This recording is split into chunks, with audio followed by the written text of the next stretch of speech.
Coming up next on Get Caught in a Net.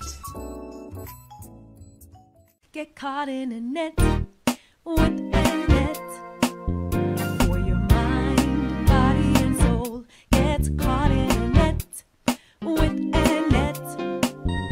It's your intellectual radio show, here to inspire you and encourage you to be your very best. Get caught in a net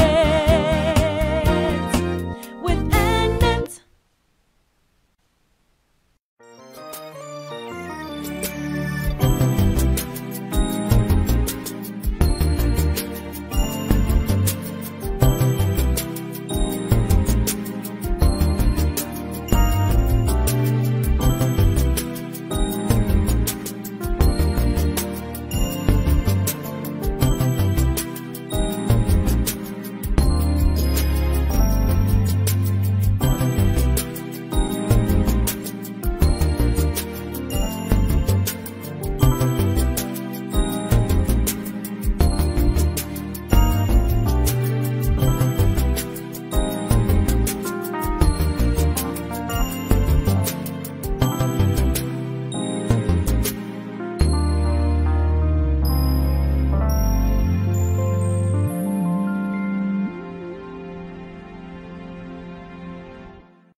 You are now tuned in to Mind, Body, and Soul with Annette, where your hosts, Annette Harris, analyze intriguing life questions and concerns, such as, do Christians suffer from mental illness?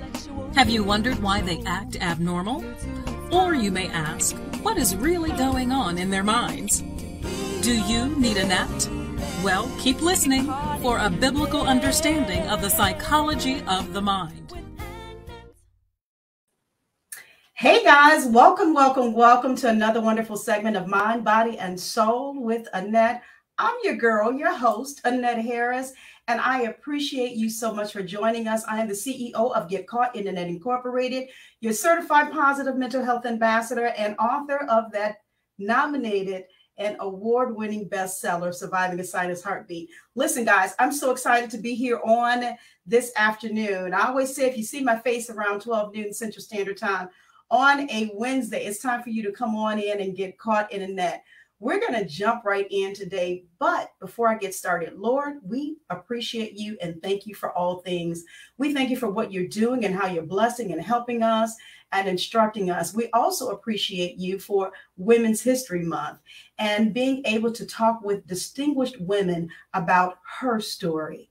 And we pray that you would get the glory. In Jesus' name we pray. And the opening part of Hosea 4:6, my people are destroyed for lack of knowledge. Because thou hast rejected knowledge, I will also reject thee.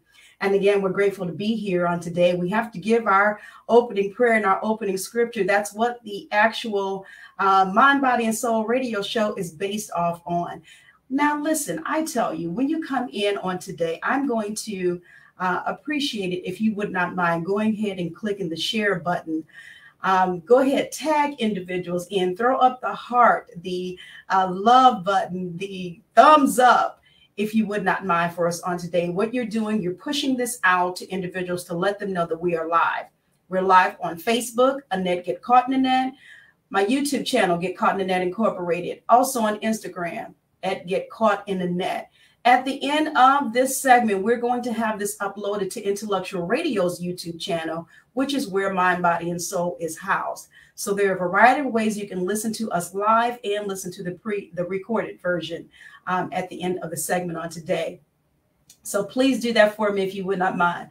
I am excited to present to many of you individual that I have known for, oh my goodness, we're going to tell our ages here. Oh, it's been a long time. She's like a little sister to me, but she is out here doing some great things, and the Lord has blessed her. And I wanted to make sure to highlight her in this Her Story, What's Her Story series. I'm going to bring her on. I'm going to read a little bit of her bio. Dr. Parker is here with us on today. Dr. Markeeta O. Parker is a couple and family psycho and behavioral therapist and a clinician who will be serving as a postdoctoral clinical scholar fellow at the Family Institute at Northwestern University starting this September. She believes that as individuals, we are intended to be whole, mind, body, and soul. I like that because, go with the name of the show. Okay, all right. As a narrative therapist, she uses narrative therapy, a powerful psychotherapeutic approach that empowers clients to explore and reshape their life stories and reconnect with their own knowledge and strength. Now, I'm going to bring her on. She has much more on this wonderful bio of hers. She probably didn't give me everything, but it's a lot here. And I'm so excited. I'm going to bring her in from the virtual background.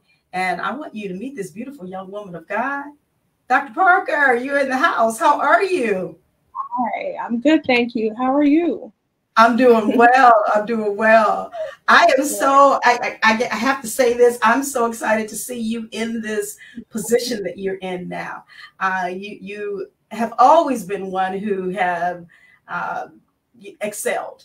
And you move in the spirit of excellence. I've always known that about you and Gail's girl. I see her watching over here on Instagram. Excuse me, Gail and Michael's girls. Because I was told Sunday by Mr. Alexander, take care of my baby on today. That's what he told me. No, my oldest said on today. Oh, no.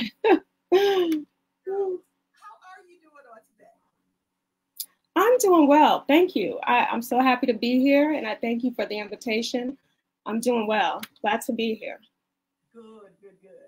I'm so glad that you are here. Oh, Gail, you're having issues?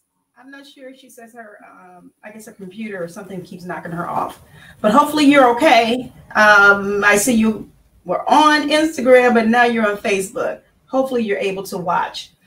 All right, so I'm going to get started in here because, again, I'm just so excited about what you're doing. I love to highlight individuals, especially when they are doing a great and positive work. And we know that even for Women's History Month, we try to focus on and look at those women who have made great contributions in our society, in history, whether it is in their own family, in the community or what have you.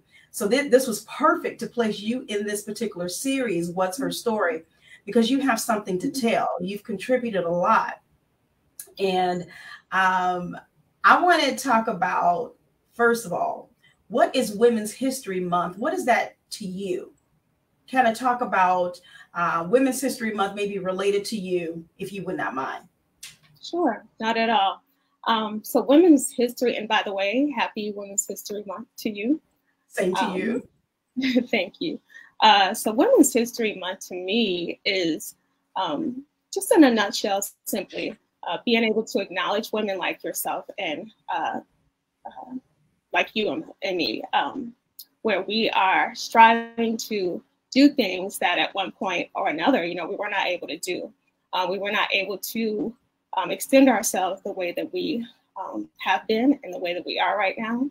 And so it's a blessing to me and a privilege and all those great things to be able to be in a place right now in my life where I get to strive, I get to pursue, and I get to extend myself, not just in ways that I dream about doing, but also in ways that, God has intended for me to do. So I'm rooting for all the women, not just for this, not just this month, but, all the time. We're doing some great things out here. And so yes. I'm proud of you. I love it. Thank you for sharing that. And it's something, I think we had to fight for a whole month, right? It originally, I think, started off as a week and, but to be acknowledged as a woman in our contributions and what we offer, what we're able to offer, that, is encouraging, should I say. Yeah, definitely. So maybe talk to us a little bit. I know I read a little bit of your bio. Yes. Maybe give a little bit of personal background about yourself that you would like to share with us. And then let's try and segue into talking about your career and how that all came about. Sure, absolutely. to those who are here. Thank you for being here, first of all. My name is Markeeta Parker, Dr. Markeeta Parker. I am a couple of family therapists, as Bridget mentioned, or Annette mentioned earlier, who uses narrative theory as a tool for therapy. I'm also a social worker. I have a master's in clinical social work, a mentor. I am a professor. I'm also a wife, a mom, a grandma, a daughter, niece, sister, all those great things. And again, you know, as I mentioned earlier, I'm just out here doing some things that I believe have been rooted, you know, inside of me. And, you know, I was once one of those individuals that would say, oh gosh, you know, I'm this age and that age, you know, and I'm doing things a little late in life. But no, I believe God has a plan for all of us and a purpose. And so, yeah, my background is formerly being a flight attendant, but I've always had a dream for doing more, you know, diving more into my purpose, doing a deeper dive. And so I'm here and I'm grateful. Okay. So I'm looking forward to the great things that are to come. Yes. Oh, wonderful. Okay. I hear you. Well, this is wonderful. I remember your flight attendant, being a flight attendant, yes. That career from years ago. And, you know, it's something, I'm going to hop right there because I saw a post where you described the similarities between being a flight attendant and a family therapist now. Talk about one that you posted. Talk about that a little bit. Let's talk about the similarities and what that has to do, because you're a family therapist, you social worker, and how does that relate? How do they relate to each other? So similar, you know, and I had somebody DM me and say, well, you know, tell me a little bit more about it, because how do you relate the two? And again, they're similar. And the reason why I say that is because as a therapist, we are taking care of people, right? We're mentally and emotionally equipped, right, to take care of people. And as a flight attendant, when you enter the fuselage, when you get onto that plane, you're dependent upon that flight attendant to take care of you, right, from point A to point B, from start to finish. And the example that I gave in my posting was, as a flight attendant, we encourage you to, or we're demonstrating to you how to put that mask on your face, right, in the event that we lose oxygen at some point in the fuselage. And so when we teach you how to put that mask on yourself first, what are you able to do after that? You're able to assist the next person. You're able to assist your child. You're able to assist your other family member. You're able to assist the next person sitting next to you. But if you don't have that oxygen, that ability to breathe, that ability to live, right, through the process, so to speak, then you're no good to yourself, right? And so as a therapist, when you come in to see me, you're taking care of yourself. We call that self-care, right? So you're taking care of yourself. And so it's my job to make sure that you get the tools and the information that you need to carry on with that. So when you come and see me from every week, you know, that's what I do. I make sure that you have what you need to grow. Yeah. Okay. That's interesting. And you know what? You're doing it from the angle. I mean, you have that background, you have that skill and knowledge to be able to address, you know, issues or situations. Maybe we're dealing with mental health or what have you, because you've gone to school for it.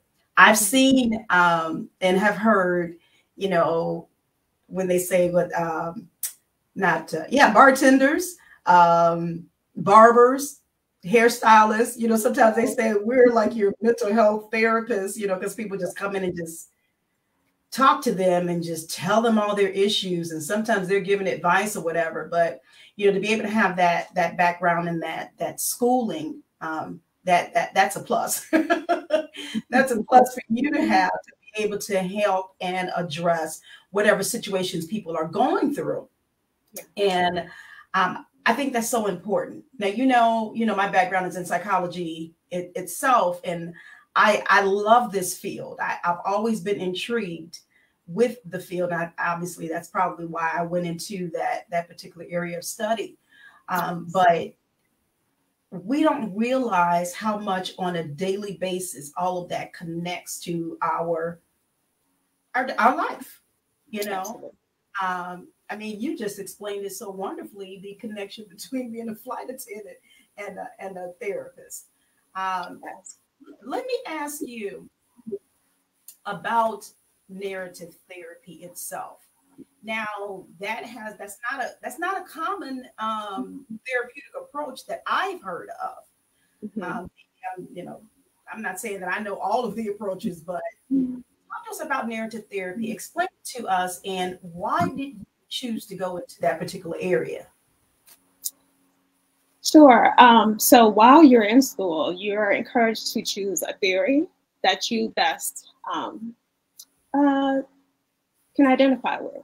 And I think that's important, because when you sit with clients, you want to make sure that you're giving them all that they need to be able to navigate through the issues and the problems that they are incurring, right? And so the theory that obviously set most dear and best to me for providing the information in that theory to my clients is narrative therapy. It's a narrative theory. And if you don't mind, I'll give a little background for those who do not understand what that theory is. So we all have a story. Everybody has a story. A narrative theory is, in a nutshell, a non-pathologizing, empowering and collaborative approach to help clients or people explore and reframe their stories. How many times, all the time, we are born into a story that isn't ours. We're born into stories that aren't ours. They're whoever is grooming us. It's their story. And it's their grandparents' story. And it's their grandparents' it's their story. And so how many times we sit here and not understand that we have a story? And so narrative theory, again, it allows us to explore and reframe our stories and our stories of adversity and trauma, and it allows us to identify a new story, right? Describing our lives in our own words. I think that, I'll also say, as you know, narrative therapy, it is a way of teaching the client to externalize the problem, to separate the problem from self, right? Because how many times do we hear growing up, or you're this, you're that, and you're not going to accomplish this, and you're not going to make it in that thing, and all that is trauma from that person that is being grown towards us. And so what I tend to use, or what I do with the narrative therapy approach in therapy, is I encourage the client to understand that they are not the problem. They are not the issue. The issue of the problem is just that. It's the issue of the problem. We have to learn how to separate ourselves from that. And so externalizing ourselves instead of internalizing ourselves in the problem is a big difference. It's a healing mechanism. Yeah. It really is. Yeah. I love it. I love the concept. It's almost, the name of it is almost self-explanatory. But narrative, if you really, really think about it, it's kind of self-explanatory, but I'm glad you took time to explain it further.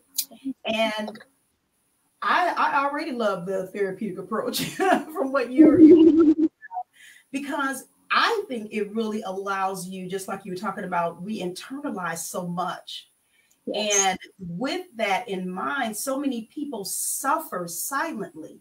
Yes. And it could come from, however you grew up, or as you were mentioning, sometimes people telling you, oh, you're not going to be this, you're not going to be that, and how they talk to you. And sometimes you internalize that, unless you are able to deal with that.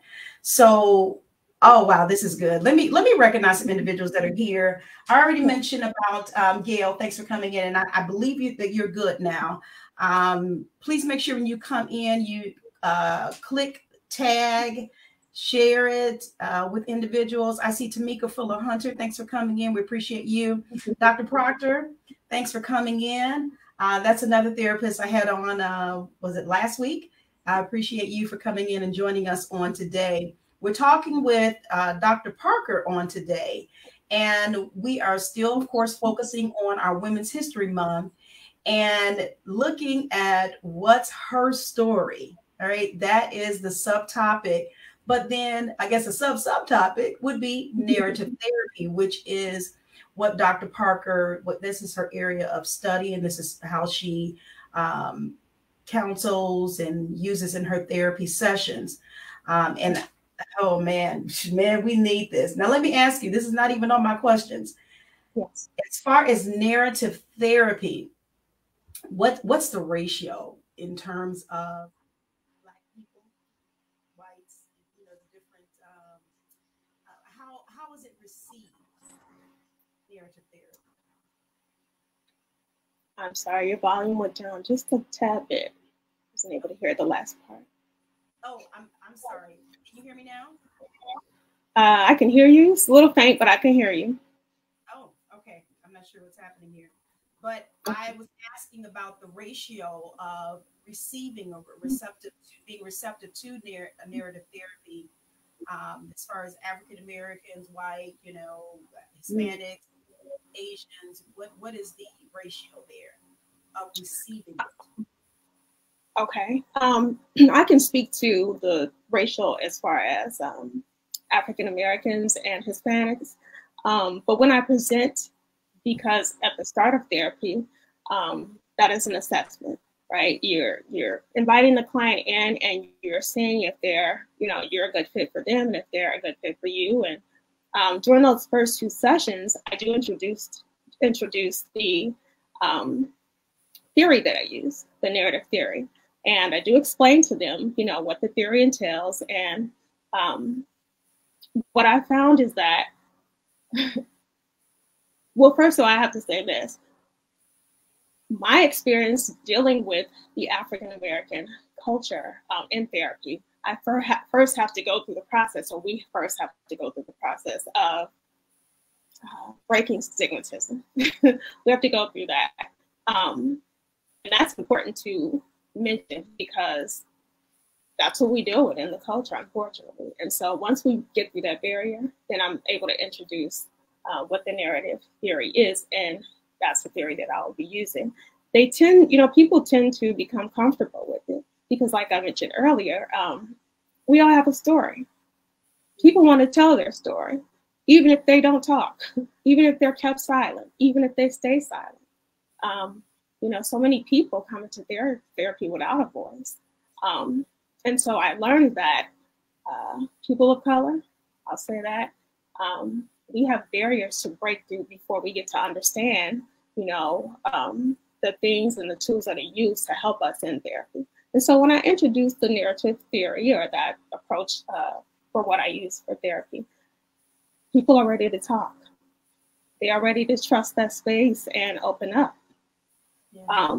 Because otherwise they don't have the space to do it or the ability to do it. Okay. Unfortunately. Okay. Right. Otherwise. Yeah. Okay. And you touched on something you dealt with. We have to get rid of that stigma because unfortunately that is something that we have dealt with. Although I'm not sure about you, but I'm kind of seeing how the tide is changing a little bit. Or when you see, when you look in the news, look at our sports stars, entertainment stars, or people that are in the spotlight, and they are coming forward and basically sharing their experiences or what they're dealing with or what's hurting them or what have you. So then when normal or regular people see that, they're like, oh, I can do that too. I can share, I've been dealing with a little bit as well. Because we do see that people kind of follow, these stars, whether it's on social media or watching them on television, and they're trying to do what they're doing. Yes. So I think, I'm not sure. What do you think? Do you think the tide is changing in that respect? And stigma is becoming less and less? I do believe that. when I first started doing therapy in 2017, I honestly, if I could be transparent, did not think that I would see a lot of people of color. And so it didn't just bring joy to me, but it encouraged me to continue to research. It encouraged me to listen, more to what it is that we need in therapy, and how, is it that I could help and assist better with having the client presented to the family member, presented to the household. One thing that I encourage with clients is, and I'll say African-American clients specifically, if you struggle with introducing therapy to your family member or family, I encourage you to bring them in for a session or two. Bring them in so that we can, because if you're in family therapy and you're an individual in a household where there is, I'll just call them issues, where there are issues, the situation will get better quicker, so to speak, if I can have the entire household in. Once I am able to explain or have them sit in the process of therapy, it turns things around. It really does. And I would also like to add, as and you know this, being brought up in the church, right? It's not really something that I grew up hearing a lot about being in therapy. In fact, it would be what they call taboo, out there, what they would call it taboo, but it's a plus. It's something, that we need to get to understand better. It is a benefit. It is something that I believe, adds to our wholeness. And it's all about, particularly understanding, that therapy is, I believe, a part of, what we need to get to our healing, to get to our wholeness, right? And so, I do see a lot of change in the African American culture. When it comes to therapy, people are looking for help. They're praying, but they're looking for help. Oh, I'm so glad you said that. I'm so glad you said that. And it's something. And I know it could probably be. I'll use a nice word. It could be a chore trying to get this across to the church. We grew up in church, and you're right. We really didn't hear, a lot about therapy or encouraging us to go to therapy, because anytime we heard something like that, we automatically thought, something ain't right with them, or something like that. I don't want to use the word that we normally use, the C word, I want to be politically correct, but that is what we have attached to it for so long. Yes. And so then consequently, again, we did not get the help that we needed. Yeah. I'll just throw this in here as well. Even talking about my book, my book was based off of, our journey of losing my brother. I state in the book that I believe that if we had been, as a family, had been introduced to therapy, that would have gone a long way with me. I'm just talking about myself personally. Yeah. I could have benefited. Now, I don't think that, and I believe my mom would have been open to it, if it had been something that was introduced or something that was made, to be okay to do. So we've had to fight through a lot of that as African Americans to get beyond that. But because I'm telling you, whatever trauma you go through, people of other persuasions, they will immediately get to a therapist, probably as soon as it happens or something. And so I am glad, to hear even you say that you believe the tide is changing in that respect. I think I see there's the other doctor on here, Dr. Nakia. I think you joined us. Thank you so much. I appreciate you. If you guys have any comments or questions for my guest on today, again, we're talking to Dr. Parker, under our Women's History Month, What's Her Story, talking about narrative therapy. And I know that there are some therapists that are watching, even again, Dr. Proctor from last week. And she actually, when you mentioned about the church, she's a pastor and a therapist. So it's like, my hat is off to her as well, because I'm sure it's not easy trying to get that across. But again, we see that, so we see a little light at the end of the tunnel, right? As we can say. What are the pros and cons of narrative therapy that you want to share with us today? Yeah. Well, I would say the cons, let me start with that first, okay, would be that, if you have a language barrier, you still get clients in that don't speak, they speak English, but it may be broken, that sort of thing. So narrative therapy might not be a technique that I would jump right into with a client like that. You want to get to the issue of why they're there first, and then slowly introduce type of things to them, because, one thing at a time, I'll say that. And so as a therapist, as a narrative therapist, what I love to do, and this is why I identify with this theory so closely, is because I love to listen. I love to listen. I want to hear your story. I want to use that genogram, which is a tool that I use. And I want to go all the way back to, 3-4 generations. And let's figure out how this thing came about, right? So it may be a barrier for someone who's coming in therapy for the first time, who had been reluctant, who had dealt with that familial stigmatism. Let's take this slow with, this theory, and let's just talk about, let me hear your story, right? And so I would say those are the cons, but the pros are that this theory, as I mentioned a little bit before, it separates the individual from the problem. And that's not something I have to sit before the client and say, hey, listen, this thing is going to, separate you, and it's going to do this, that, and the other in this amount of time. No, what it does is that I get to listen to your story while I'm listening to your story. A lot of times, the individual listening to their own story, right? Because how many times, let me just say this, how many times, this is big in the African American culture. We are raised up, what goes on in the house stays in the house, right? And so what that does, it shuts us up. Mm-hmm. So when I'm listening to you, there are things coming out that you have not been able to say ever, not been able to share ever. Wow. Or if you did, you were betrayed with that, right?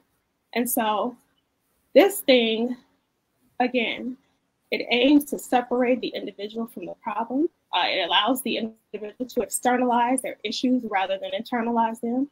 It allows that individual to grow in ways and leaps and bounds that they never knew that they could.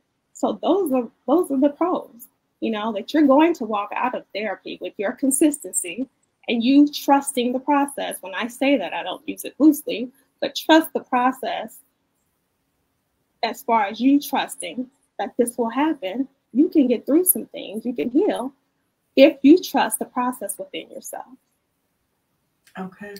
Those are the pros.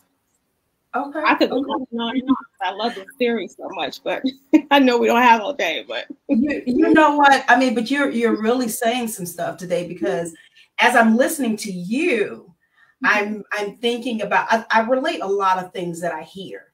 And so I'm relating, and honestly, I think my book was narrative therapy for me. This book was. That I need you to sign, but we'll go back to what you're saying. Okay. Well, thank you. But I promise you, as you're talking, because I was able to sit down, you said something. You said you're hearing the story while you're hearing the story. I think that's how you said it. And it's like, I was writing my story. I learned so much about myself as I was writing. Yes. Honestly, yes. I really did. Because I was able to travel back. I had to relive everything, but I went back and I'm like, God, I really think you wanted me to write this book for myself. Sometimes I really think. Yes. I sit with clients and I'm being healed. I sit with clients and I'm going through the process myself of healing, right? And so it's something because, again, we're the experts. Narrative theory or therapy views the client as the expert because, and it's funny you mentioned you write in the book, right?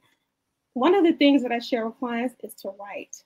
You don't have to write a whole story about a sentence about this or that.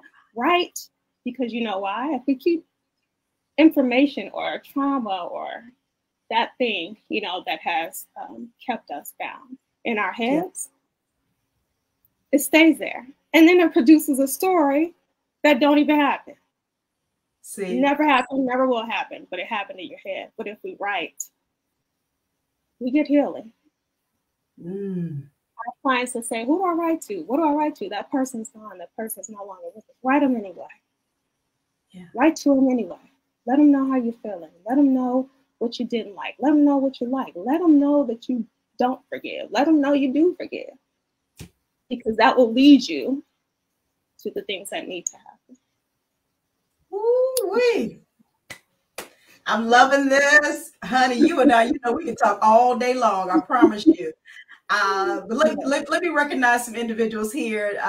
Dr. Nakia did say hello, and she put in the scripture. She says, Proverbs 15:22, plans fail without advice, but with many counselors, they are confirmed. That is so true. So true, so true. There's a question for you over on Instagram, and I appreciate you joining in. Is this LAO? Thanks for coming in. The question is, what may be signs that my child needs to see someone? I'm assuming she's referring to a therapist. What may be some signs? Some of the signs that I would say would indicate seeing a therapist, and depending on how the child is. So I would say anywhere from teenager, the ages of that age group on up.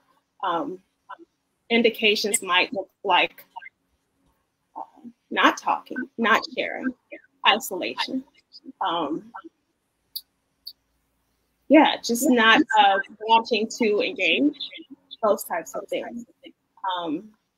And so I, speak to clients who are parents and they come in for themselves and they have that question. Again, having your child joining in with you on a therapy session, maybe not focusing on them coming necessarily being on them, but just saying, would you like to join me for a session? Including the men in your personal session, and allowing them to have that space to speak if they will, and if they don't, then they at least have that experience, of being in front of someone else and seeing that you as a parent is taking steps, to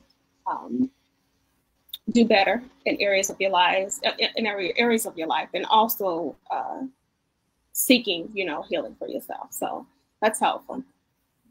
Okay. All right. All right. Let us know if that answered your question over here on Instagram. We appreciate you. And thank you, Sharon and Tony, for joining in as well. Some names that I'm seeing. Now, I don't see all the names. So if you are here and I have not called your name out, go ahead and throw a hi, a hello, so I can recognize you on today. And we have some minutes left. So if you have any questions or comments for my guest on today, Dr. Parker, you are more than welcome to throw them into the comment section. If we don't get to it live, I can alert her and she can look at it later. But this narrative therapy, I see you, Curtis Ethan Crosley. Thanks for coming in, cuz. I don't know if I recognized you, Dee. Thank you. I appreciate you for coming in as well. But yeah, you know what? You're igniting some stuff over here with me now with this narrative therapy. I just want you to know that. I just want you to know that, because it seems like, how you say you're able to select which area you would go into, something that would relate to you. And I can see how this kid can relate to me. I know it ain't about me, but I can see how it can relate to me. So this is good stuff. I see you, Lady Hodges. Thanks for coming in. Appreciate you. She says hello. She's enjoying what she's hearing so far. Indeed, yes, that was you. Thank you so much. Hello to you. Hey, Sharon. Oh, is it Sharon Denise? Okay, thank you for coming in. Appreciate you. But yeah, this is some great stuff here. So can we back up a little bit? And I know you received your doctorate. It was towards the end of last year. October. Yes. October. Okay, talk to us a little bit about that process, because I'm sure that was so exciting. I was and I'm still so happy for you, and what you're doing. Talk to us about that process a little bit, and going through and obtaining your doctorate, because I'm sure you probably had your challenges, but you made it out. Talk to us about that. Thank you.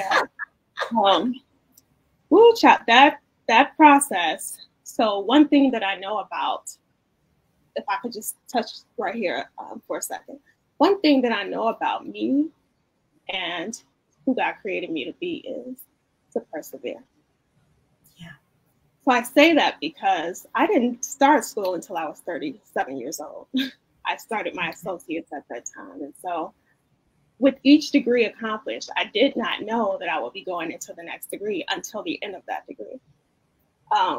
And so when I completed my master's, I pursued the Ph.D.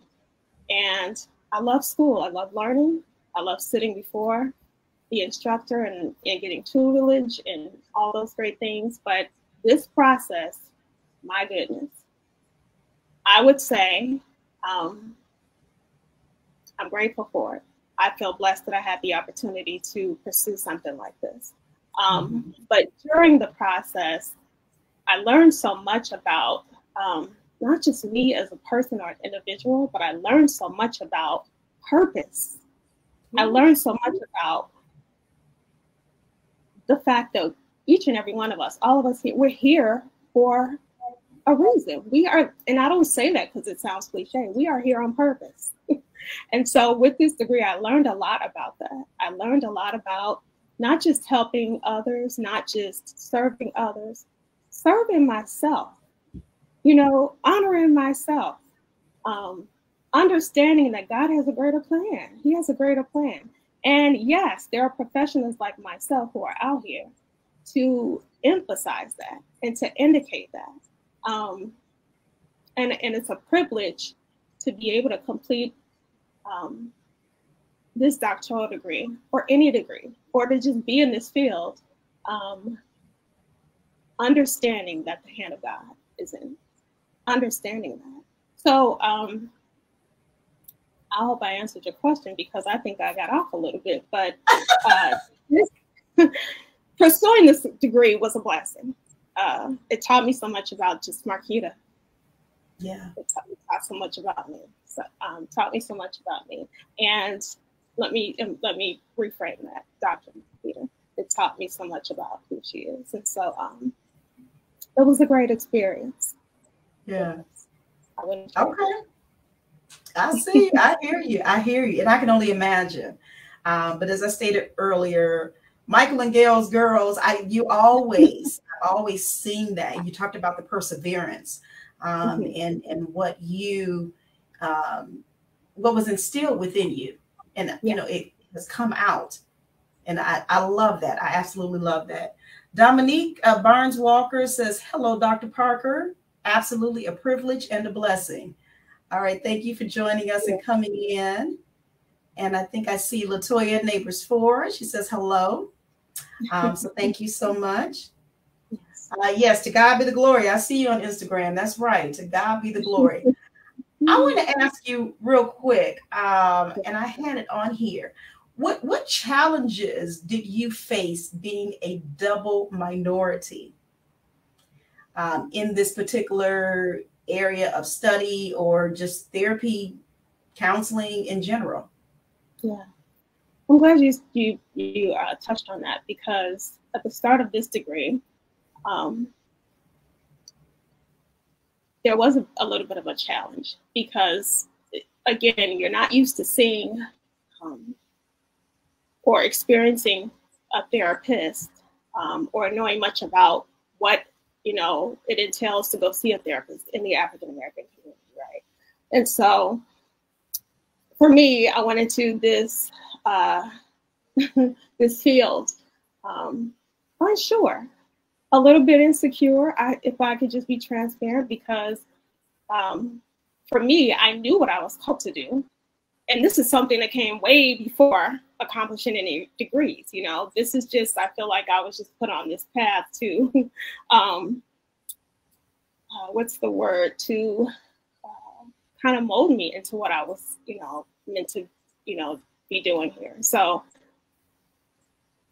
you're in the field and you really don't see many of us. But yeah. I feel like I was blessed. Dr. Dominique just chimed in. She was a cohort ahead of me and a cohort. There were a lot of us coming out of this degree.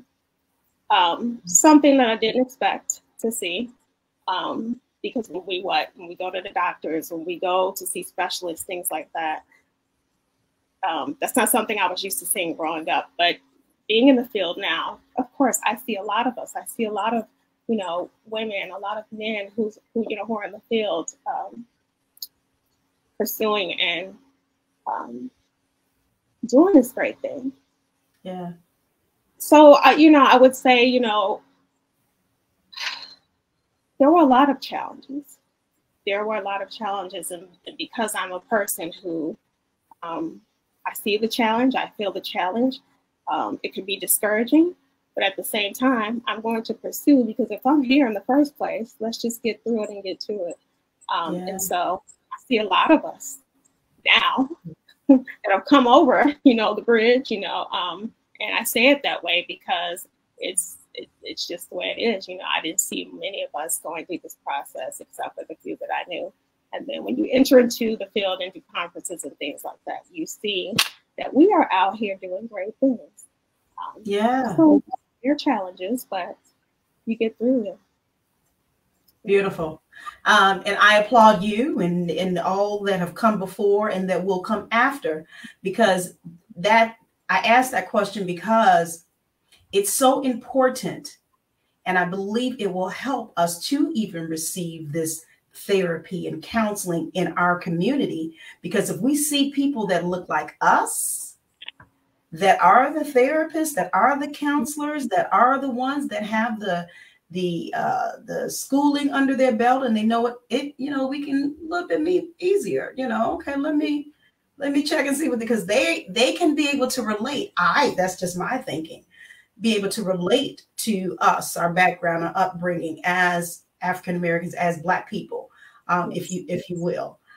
So that it helps. I love to see us, in these areas, in professions and careers, because it is encouraging to the rest of us. I think I saw something not too long ago talking about the Black male therapists, how I believe it's on the rise, in that area. So to hear you say that, and there's a lot of us, coming about, that's encouraging. That's very encouraging to know and understand that is happening for us. Sheila Renee, thanks for coming in. She says hello. I think I saw Christine Pipkins. Thank you. I appreciate you. Just recognizing each and every one of you on today. Thanking you for coming in to join us in our What's Her Story series, Recognizing Women's History Month with Dr. Markeeta Parker. We're talking about narrative therapy and how it is so, it's good for us. All right. And she broke it down. So if you're just not joining us, you may have to rewind once we end to listen to it in its entirety. Let's do this. Let's talk about your support system. You kind of mentioned a little bit, we talked about yourself personally. Talk about your own personal support system and this journey that you've been on and how they have been there for you.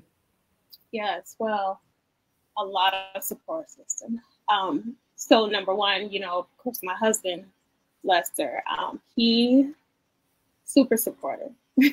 He's funny because, I mentioned earlier that I'd gone back to get my associate's degree about 13 years ago. And the plan was for me to go and get the associate's degree so that I could conclude flying as a flight attendant, because my son had just come along. And so I thought, I don't want to do, all the flying. So let me go and finish the degree And I got done with that degree, and I said, you know what, I think I should go on for the bachelor's, because, you know, I don't want to be competing with, you know, these ones.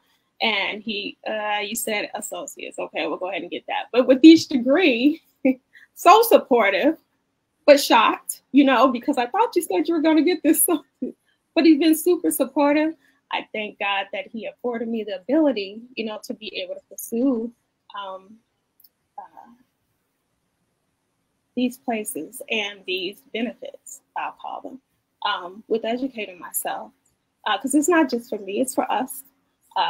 The support of my children,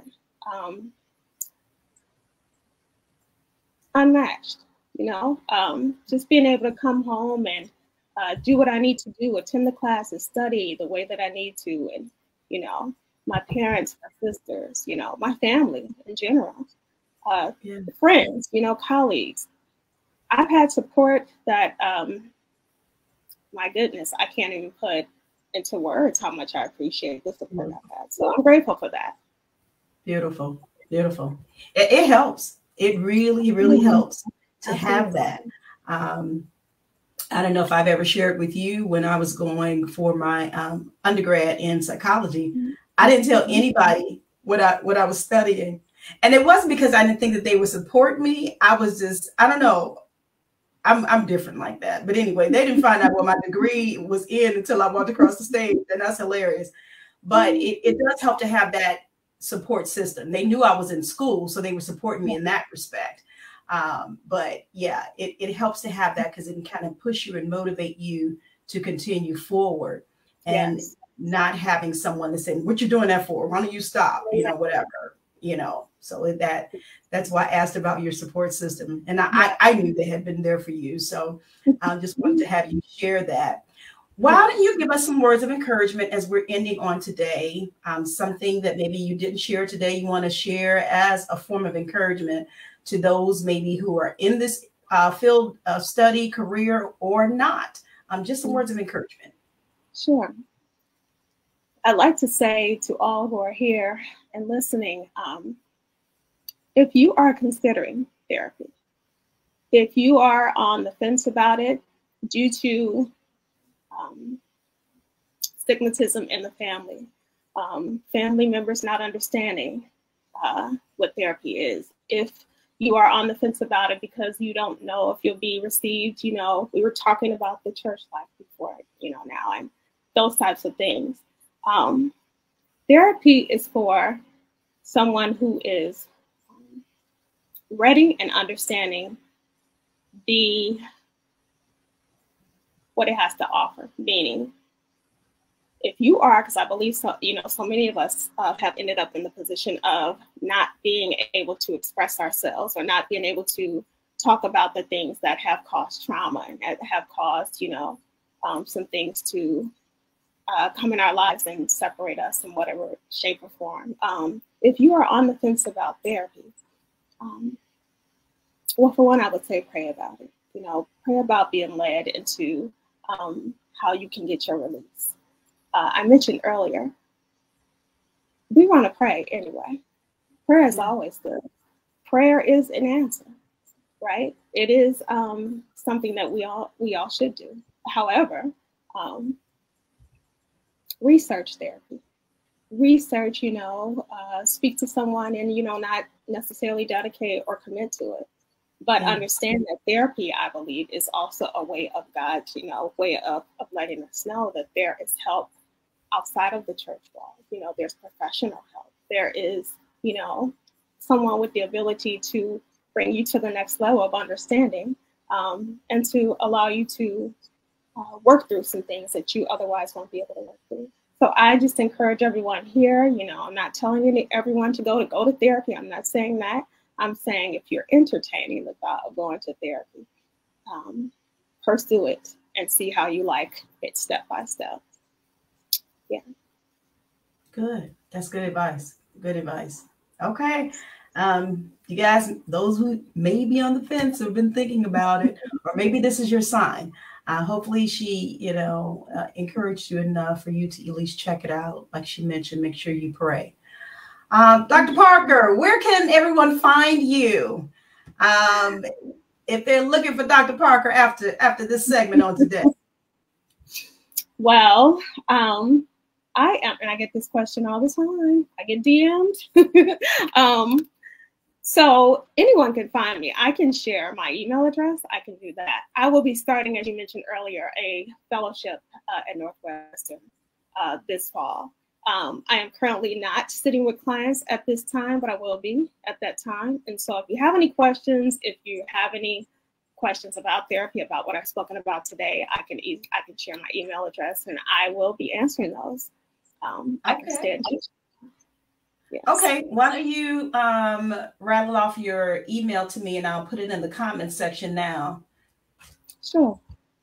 It is Mrs. MRS dot mparker 05 at gmail.com. At gmail.com. Yes. Okay. And I want to make sure I got this right before I flash it on the screen.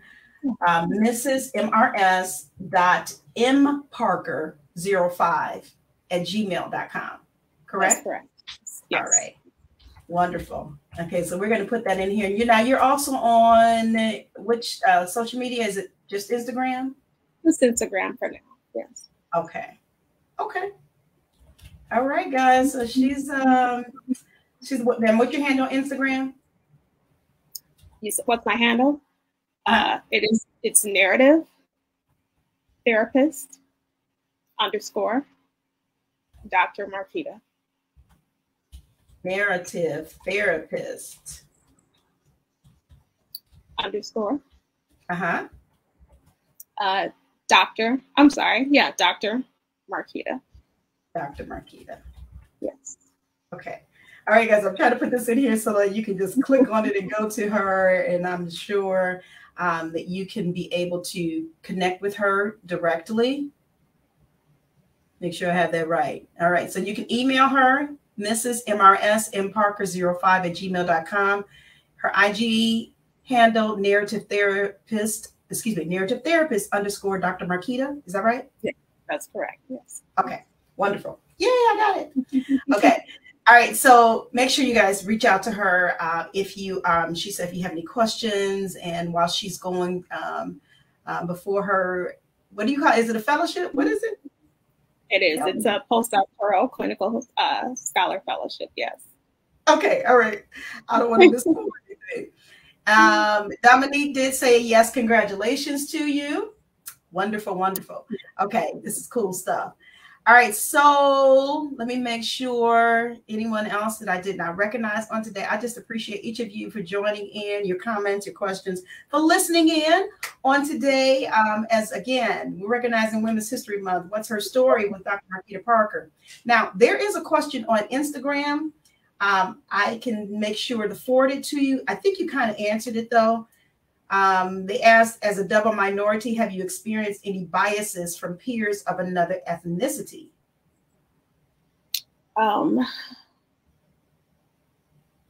Maybe colleagues. I have experienced that from colleagues. Yes. Okay. And so I apply my own theory. I use narrative to get through those things. So yes. Love it. Love it.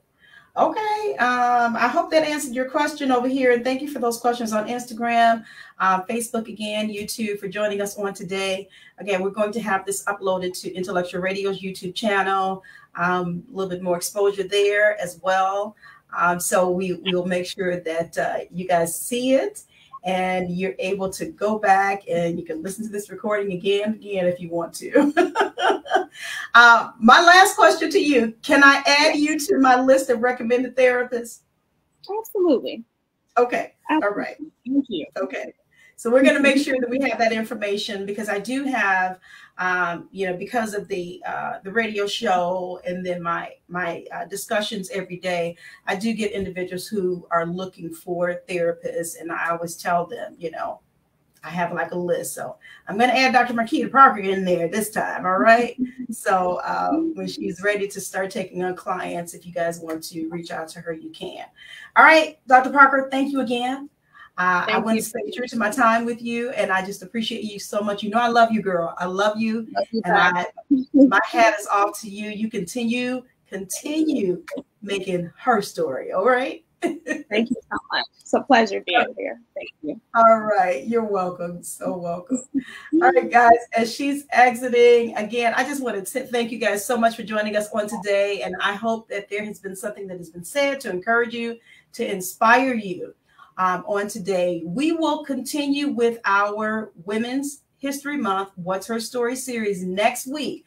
Final two sessions, I need you guys to join me, okay? Wednesday, the 27th of March, Dr. Shirley Hill, we will be in our monthly health and wellness segment.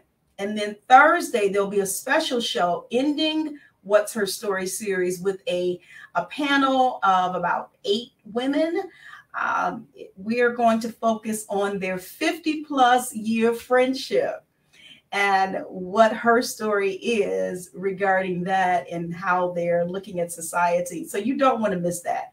Again, next Wednesday, Dr. Hill. Next Thursday will be my panel of over 50-plus year friendship. All right. And great group of women. So we don't want to miss that. So I'm going to play that promo for you for next week. And again, thank you for joining us, and we'll see you soon so you can get caught in the net. On the next session of Get Caught in a Net. Get caught in a net with Annette. For your mind, body, and soul. Get caught in a net with Annette. It's your intellectual radio show. Here to inspire you and encourage you to be your very best. Get caught in a net with Annette.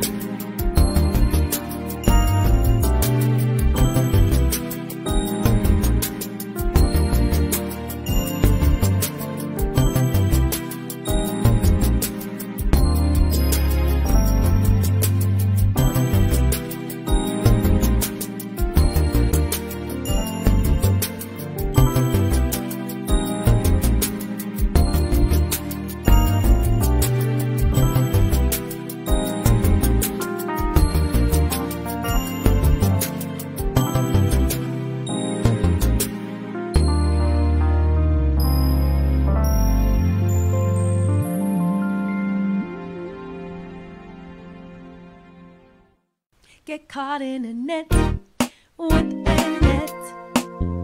For your mind, body, and soul. Get caught in a net with Annette. It's your intellectual radio show. Here to inspire you and encourage you to be your very best. Get caught in a net with Annette.